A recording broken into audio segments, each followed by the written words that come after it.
आजकाल थंडी जरा जास्तच पडते आहे ना. आमचा आजचा दिवस असा काहीसा पळापळीने सुरू झाला होता. आज आम्ही टेरेसवर गेलो होतो सकाळी सकाळी कोवळं ऊन खायला. कोवळं ऊन कसलं खायला, टेरेस साफ करायला म्हणायला. टेरेसवर पळापळ तर एवढी करायची असते, आत थांगला का विचारायलाच नको. टेरेसवर गेला, हे उचल ते तर चालूच होतं आणि नुसतं इकडून तिकडं पळायचं होतं. थकून खाली आला. नंतर त्याला झोपवलं आणि दळण करायला सुरुवात केली. सकाळची कामे आज जरा लवकरच आवरून घेतली होती. म्हटलं दळण करेन. दळण हे कसं 15 दिवसातून एकदा करावंच लागतं. विकतचं पीठ चांगलं लागत नाही खायला. दळून आणलेलं पीठ कसं छान वाटतं.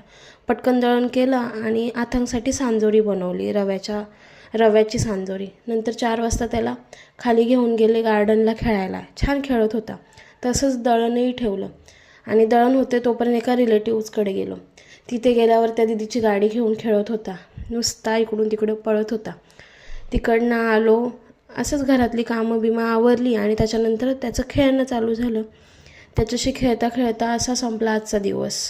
दिवसही लवकर उगवतो आणि लवकर संपतो. चला भेटूया उद्याच्या व्लॉगमध्ये. बाय.